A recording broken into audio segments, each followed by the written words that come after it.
السلام علیکم دوستوں، امید ہے آپ سب خیریت سے ہوں گے۔ ایک بہت ہی دلچسپ کہانی کا آغاز کرنے جا رہی ہوں، امید ہے آپ سب کو بہت پسند آئے گی۔ بسم اللہ الرحمن الرحیم۔ میں معظم علی عباسی ہوں، لوگ مجھے اسی نام سے پہچانتے ہیں، لیکن میرے بارے میں عام لوگ صرف اتنا ہی جانتے ہیں جتنا اخبارات میں آتا رہا ہے، لیکن لوگ نہیں جانتے کہ میں نے کتنی گھناؤنی اور گناہ بھری زندگی گزاری ہے۔ میں جانتا ہوں کہ میری زندگی کا سفر ختم ہونے میں صرف چند ماہ یا چند دن باقی ہیں۔ مجھے اچھی طرح سے علم ہے کہ جب آخرت میں مجھ سے سوال ہوں گے تو میرے پاس کوئی جواب نہیں ہوگا اور میں جہنم کی آگ میں ہمیشہ ہمیشہ کے لیے جھونک دیا جاؤں گا۔ لیکن ایسی زندگی بسر کرنے کا تمام ذمہ دار میں نہیں ہوں، بلکہ اس کے اعلیٰ ذمہ دار میرے والدین، خاص طور پر میرے والد اور بڑا بھائی اعظم ہیں۔ ہم دو بھائی تھے، اعظم بڑا تھا اور میں چھوٹا تھا۔ اعظم مجھ سے 5 برس بڑا تھا۔ اعظم سے پہلے 3 بہنیں پیدا ہوئیں، لیکن ان میں سے دونوں 3 ماہ سے زیادہ نہیں رہ سکیں۔ اعظم کی پیدائش سے پہلے ابا نے اماں کے لیے کراچی کے ایک بڑے اسپتال میں انتظام کیا تھا۔ پھر جب اعظم 3 ماہ سے زیادہ زندہ رہا تو ابا نے آس پاس کے گاؤں میں خوب مٹھائی تقسیم کی۔ اعظم کی پیدائش سے پہلے ابا نے کون سی درگاہ کے چکر نہیں کاٹے، کون سا پیر تھا جس کے آستانے پر انہوں نے حاضری نہیں دی تھی۔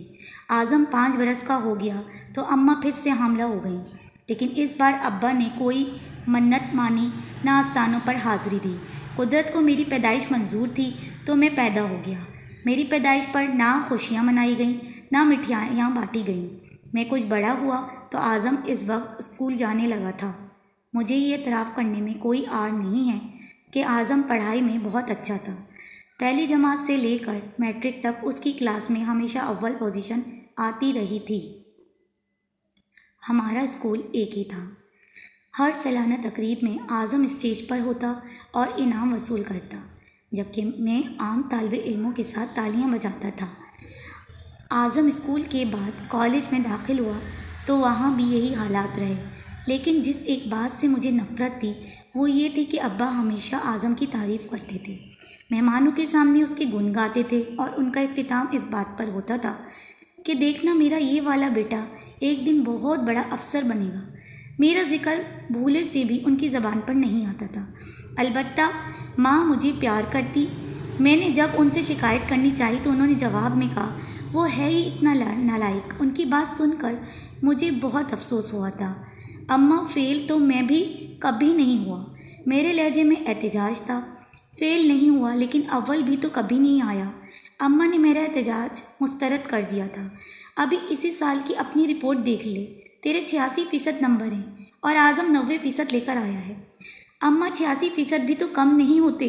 میں نے اس بار بھرپور احتجاج کرنا چاہا تھا، لیکن اماں کے جواب نے میری امیدوں پر پانی پھیر دیا تھا۔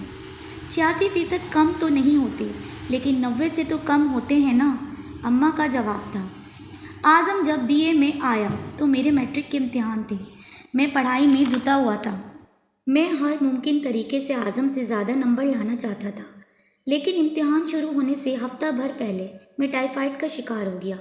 ابا، اماں اور اعظم کا مشورہ تھا کہ میں اس برس امتحان نہ دوں، لیکن میں نے ضد کی کہ میں امتحان ضرور دوں گا کیونکہ میں سمجھتا تھا کہ میری تیاری مکمل ہے۔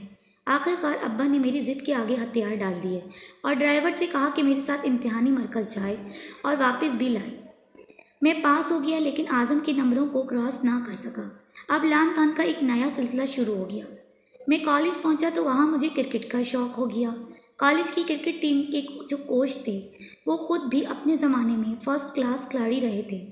ابتدا میں تو میری توجہ بیٹنگ کی طرف تھی، لیکن کوچ کے مشورے پر میں نے تیز گیند کرانی شروع کی۔ میں گراؤنڈ میں پہنچنے والا پہلا شخص ہوتا تھا اور جب تک نیٹ لگتی اور باقی کھلاڑی آتے میں اکیلا ہی گیند کرواتا رہتا۔ میرا شوق دیکھ کر کوچ صاحب نے مجھ پر خاص توجہ دینی شروع کر دی تھی۔ اعظم نے اس کی شکایت ابا سے کر دی۔ سائنس لے لی تو ہے، لیکن کالج میں اس کی توجہ کھیل کی طرف زیادہ ہے، کہتا ہے فاسٹ بالر بنوں گا۔ اعظم ابا کا چہیتا تھا۔ ایسا کیسے ہو سکتا تھا کہ وہ میری شکایت کرے اور ابا اس پر توجہ نہ دیں۔ وہ اگلی روز کالج پہنچے اور پرنسپل کے کمرے میں کوچ کو بلوا لیا۔ آپ میرے بیٹے کو کیوں تباہی کی طرف دھکیل رہے ہیں؟ ابا کے لہجے میں غصہ ہی غصہ تھا۔ یہ آپ کیا کہہ رہے ہیں؟ کوچ صاحب نے پورے ادب سے ابا کو مخاطب کیا تھا۔ کیا تم نے اسے فاسٹ بولر بننے کا مشورہ نہیں دیا؟ ابا نے تلخ لہجے میں کہا تھا۔ مشورہ میں نے ہی دیا تھا، لیکن معظم کے لمبے قد اور چوڑے شانوں کی وجہ سے دیا تھا۔ کوچ صاحب کا لہجہ اب بھی نرم تھا۔ وہ اولاد میری ہے یا تمہاری؟ ابا ایک دم ہتے سے اکھڑ گئے تھے۔ میں چاہتا تھا کہ وہ ڈاکٹر بنے، لیکن تم کسی اور طرف ہی اس کا دھیان لگا رہے ہو۔ تم نے وہ کہاوت نہیں سنی، پڑھو گے لکھو گے تو بنو گے نواب، کھیلو گے کودو گے تو ہوگے خراب۔ ابا نے پرانی کہاوت دہرائی۔ عباسی صاحب، یہ پرانی کہاوت ہے، اب یہ کہاوت بدل رہی ہے۔ کھیل میں بھی بہت پیسہ ہے، کوچ نے دلیل دینے والے انداز میں کہا، لیکن ابا تو کچھ اور ہی سوچ کر آئے تھے۔ وہ اچانک اپنی جگہ سے اٹھ گئے اور پرنسپل صاحب کو مخاطب کیا۔ آج کے بعد معظم نے اگر کرکٹ کھیلی تو میں اپنے تمام دوستوں کو روک دوں گا کہ وہ آپ کی کالج کی امداد روک دیں۔ اور یہ کہتے ہوئے ابا غصے میں وہاں سے نکل گئے۔ میں اس وقت پر پرنسپل کے کمرے کی طرف ہی جا رہا تھا، لیکن ابا نے مجھے نہیں دیکھا۔ البتہ میں نے ان کی بڑبڑاہٹ سن لی تھی۔ بڑا آیا ہے، کہتا ہے کھیل میں بھی بڑا پیسہ ہے، اور خود یہاں ٹیچری دے رہا ہے۔ ابا یہ کہتے ہوئے چلے گئے۔ اس وقت تو میں نہیں سمجھا کہ ابا کے ارشادات کس کے بارے میں تھے، لیکن ان کے پیچھے کوچ صاحب آئے۔ انہوں نے پوری تفصیل بتا دی۔ میں نے ان سے معذرت کرنی چاہی تو ہنس دیے۔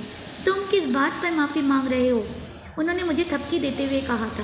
مجھے افسوس ہے تو صرف اس بات کا کہ ہمارا کالج اس سال چیمپئن نہیں بن سکے گا، ورنہ مجھے یقین تھا کہ اگر تم کالج کی ٹیم سے کھیلو تو ہم یقینی طور پر انٹر کالجیٹ جیت جائیں گے۔ ان کا مجھ پر اعتماد دیکھ کر مجھے بہت خوشی ہوئی تھی۔ پھر انہوں نے مجھے بتایا کہ بڑے کھلاڑیوں کے راستے میں ایک چھوٹے چھوٹے اسپیڈ بریکر آتے ہیں، جو انہیں عبور کر لیتا ہے وہی بڑا کھلاڑی بن جاتا ہے۔ مگر سر، وہ ابا تو دھمکی دے کر گئے۔ میں نے کہا، کالج کی ٹیم سے نہیں کھیلے تو کیا ہوا، میں تمہیں کلب میں لے جاؤں گا، وہاں سے کھیلنا۔ انہوں نے مجھے امید دلائی۔ ساتھ ہی انہوں نے مجھے کلب کا پتہ بھی دیا، جو شہر سے باہر تھا۔ اگلے روز میں ایک دوست کی موٹر سائیکل پر کلب پہنچا، جہاں سے میری ٹریننگ کا نیا سلسلہ شروع ہوا۔ یہ سلسلہ 6 ماہ تک جاری رہا۔ ان 6 مہینوں میں اعظم نے BA کر لیا تھا، اور اس نے ضد شروع کر دی تھی کہ بیرون ملک جا کر بیرسٹر بننا چاہتا ہے۔